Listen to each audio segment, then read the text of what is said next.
Now, let's talk about Brexit. Now, the Tories leaked a memo this week.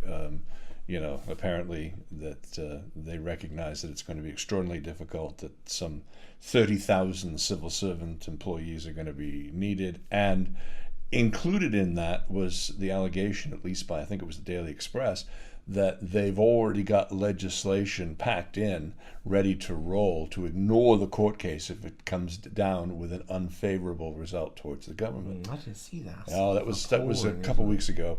But the court ruled that Scotland and Wales must be allowed to weigh in. We'll talk a little bit about Wales on Article 50 terms. Nicola Sturgeon in Scotland, it's now been said by one of the judges in the High Court, she could conceivably stop Brexit in the European Court. And senior Tories are already urging May to scrap any Article 50 appeals. So, I mean, the last show we talked about what she said to the bankers. We're really facing some serious financial difficulty if this Brexit goes forward in March, as she's planning to do.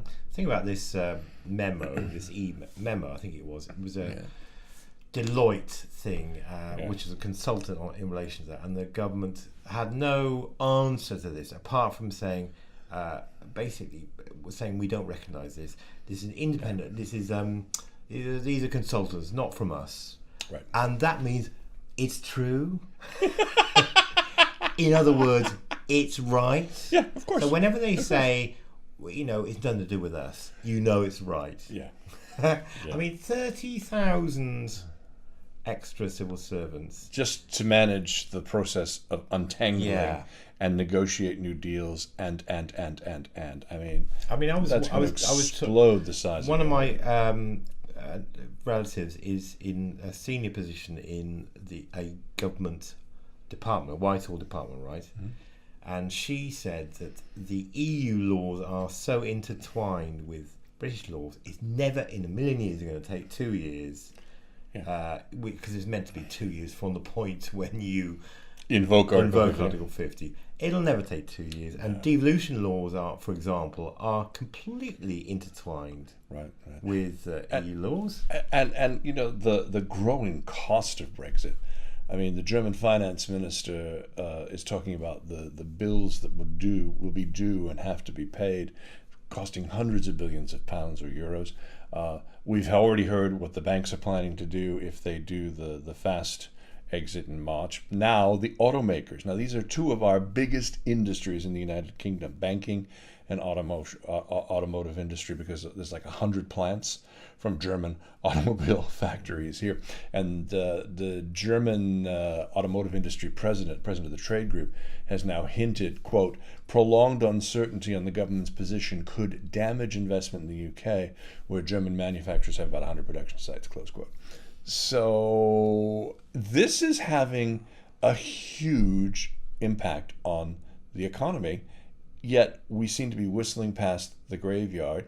I mean, every time you raise anything online, you get immediately shot down by the Brexit trolls that say, oh, no, we've got to go, the people have spoken, in a non-binding referendum. We have taken back control, Dennis. Oh, yes, we've taken back control. But, I mean, this is part of the whole issue of not knowing what the hell you voted for. I mean, we'll talk about the U.S. in a second, but Hillary's ahead by 2 million votes in the popular vote, but he's won the Electoral College and claims to have a mandate, and we'll talk about that. I mean, people need to know what they're voting about, but they have no interest in looking at what they're voting for.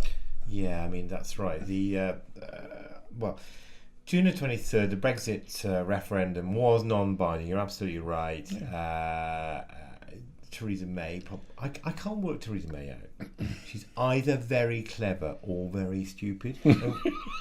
And nothing I in between. I thought maybe that she was saying to these three Brexiteers in the cabinet, Boris Johnson, David Davis, and Liam Fox, you broke it, you fix it. Mm-hmm.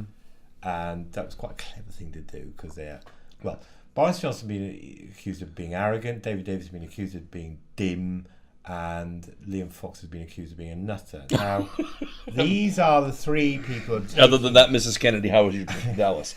These are the three people who are supposedly taking us into the biggest challenge Britain has faced in 40 years. So I thought perhaps initially Theresa May was very clever, but then, appealing to the Supreme Court over this High Court ruling is very stupid. These are lawyers who said, well, reading the law, it says you need to do this. You don't appeal over something like that. And all the indications from the Supreme Court are saying, well, they're going to say, well, you need to consult MPs. It's in the law. The law. Well,